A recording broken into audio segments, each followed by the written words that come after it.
बिस्मिल्लाहिर्रहमानिर्रहीम। मैं इस वक्त न्यूयॉर्क सिटी में हूँ। यहाँ -14 टेम्परेचर है और यानी हम लोगों को तो आदत नहीं होती है इस तरह के टेम्परेचर्स की, तो बाहर भी निकलें तो कुल्फ़ी जम जाती है इंसान की। और उसके बाद नाक भी सुन रहती है, मुंह सुन रहता है, कान सुन रहते हैं, अनलेस एंड अनटिल आपने कोई गर्म टोपी ना पहनी हो। जो हमारी माएँ बचपन में हमें गर्म टोपियाँ पहनाती थी ना, यहाँ पे आके एहसास होता है कितनी फ़ायदेमंद चीज़ें थी, ग्लव्स हों और कवर्ड हो। बट एनीवे, हम तो इसको एंजॉय भी करते हैं। लेकिन ईरान की बहरी नाकाबंदी शुरू, एक और अमेरिकन जंगी बेड़ा खलीज के करीब है और ईरान की आबनाए हुर्मुज को बंद करने की धमकी है।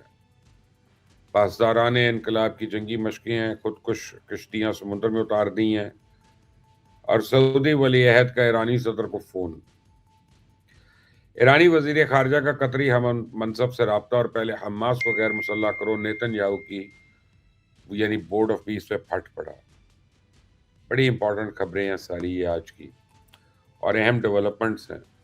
आप देख रहे हैं मुबशर लुकमान चैनल। मैं आपको बताऊं कि गाजा बोर्ड ऑफ पीस के फाउंडर मेंबर्स के पहले बैच का ऐलान हो गया। पाकिस्तान, तुर्की, कतर, मिस्र और उर्दन समेत कई मुस्लिम मुल्क यानी अरब, अफ्रीकी और यूरोपियन ममालिक इस पहले बैच में शामिल हैं और इन मेंबर्स की तकर्री 3 साल के लिए की गई है। उसके बाद मेंबरशिप की तजदीद के लिए कवायद व ज़वाबित मुख्तलिफ भी हो सकते हैं। इस बोर्ड का पहला टास्क गाजा की तामीर नौ की मनसूबाबंदी है, लेकिन इसराइल की ख्वाहिश है कि बोर्ड की पहली तरजीह डीमिलिटराइजेशन होनी चाहिए। यानी नेतन्याहू ने तो आज दो टोक अल्फाज में ऐलान किया कि जब तक हमास को गैर मुसल्लह नहीं किया जाता तब तक ना तो इसराइल बोर्ड ऑफ पीस को कबूल करेगा, ना ही तुर्की और कतर के सिपाहियों को गाजा में तैनात होने की इजाज़त देगा। זה לא קרה וזה לא יקרה. אני חושב שכולכם יודעים שמי שעצר הקמת מדינה פלסטינית שוב ושוב זה אני, יחד עם חבריי בממשלות שעמדתי בראשן. גם היום וגם מחר. לא נאפשר זאת. खदशा है कि ईरान पर हमले की सूरत में गाजा में अमन की बहाली और तामीर नौ की कोशिशें मुतासर हो सकती हैं और इसकी सबसे बड़ी वजह है कि ईरान मुसलसल इस बात का ऐलान कर रहा है कि अगर किसी भी हमसाया मुल्क की फ़िज़ाई, ज़मीनी या समुद्री हदूद इसके खिलाफ इस्तेमाल हुई तो वो इसको अपना दुश्मन तस्वर करेगी। मिडल ईस्ट के तमाम ममालिक इस जंग को टालने की कोशिश कर रहे हैं, मसाइल को मुज़ाकरात की मेज़ पर हल करने पर जोर दे रहे हैं। सऊदी वली अहद शहजादा मोहम्मद बिन सलमान ने आज ईरान के सदर से फ़ोन पर बात करके उनको यकीन दहानी कराई है कि वो अमरीका को अपनी एयर स्पेस या समुद्री हदूद इस्तेमाल करने की इजाज़त नहीं देंगे। और इसके अलावा ईरानी वज़ीर ख़ारजा अब्बास अराग़ची ने अपने कतरी हम मनसब के साथ रब्ता करके अमन को एक और मौका देने पर इत्तफ़ाक़ किया और तुर्क वज़ीर ख़ारजा बार बार ये ऐलान कर रहे हैं कि ईरान आज भी बातचीत के तैयार है, लेकिन आसार बता रहे हैं कि जंग से पहले अब अमरीका और ईरान के दरमियान मुज़ाकरात के चांसेस इंतहाई कम हैं। उधर प्रेसिडेंट ट्रंप ने एक और ऐलान किया था कि अमरीका का दूसरा जंगी बेड़ा भी ईरान की जानिब बढ़ रहा है। And by the way, there's another beautiful armada floating beautifully toward Iran right now. So we'll see. I hope they make a deal. I hope they make a deal. मैं आपको बताऊं कि अमेरिका का एक और जंगी बेड़ा USS अब्राहम लिंकन पहली खलीज फारस में पहुंच चुका है। कल रात अमेरिका का एक इंटेलिजेंस तैयारा जो है वो भी कतर पहुंचा और इस तैयारे की आमद को जंग शुरू होने की अलामत तसव्वुर किया जाता है, क्योंकि इसकी आमद का मतलब है कि अमरीकी अफवाज ने अपने अहदाफ को चुनकर लॉक करने का अमल शुरू कर दिया। आज रशियन मीडिया खबर दे रहा है कि अमेरिकन प्रेसिडेंट ट्रंप ने अमरीकी अफवाज को ईरान की बहरी नाकाबंदी का हुक्म दे दिया। तो मिडल ईस्ट में मौजूद सेंटकॉम की क़यादत पिछले कई रोज से ईरान के खिलाफ कार्रवाई के लिए मुख्तलिफ ऑप्शन पर गौर कर रही है और पहला ऑप्शन तो यह है कि बहरी नाकाबंदी के ज़रिए ईरानी तेल की तरसील रोक दी जाए। मैं आपको बताऊं कि आलमी पाबंदियों से बचने के लिए ईरान के पास इस वक्त ऐसे सैकड़ों शेडो फ्लीट मौजूद हैं जो फर्जी कंपनियों के नाम पर दुनिया भर में तेल की तरसील कर रहे हैं।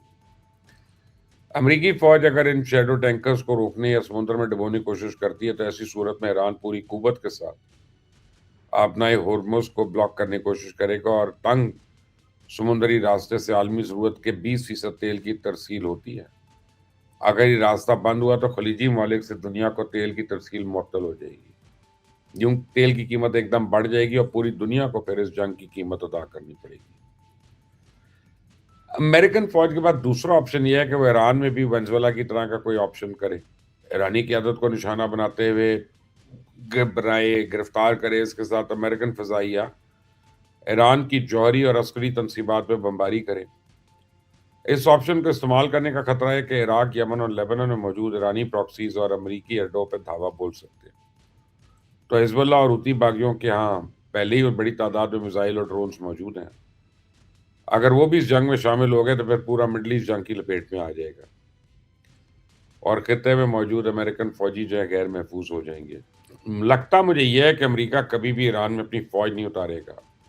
ایران پہ اگر کوئی حملہ ہوا، فضا سے ہوگا، سمندر کے ذریعے ہوگا، زمینی کارروائی کا رسک کوئی نہیں لے گا، کیونکہ ایرانی سرزمین پر پاؤں رکھنے کے لیے جس لاجسٹک سپورٹ کی ضرورت ہے وہ اس وقت ان کے پاس دستیاب نہیں ہے۔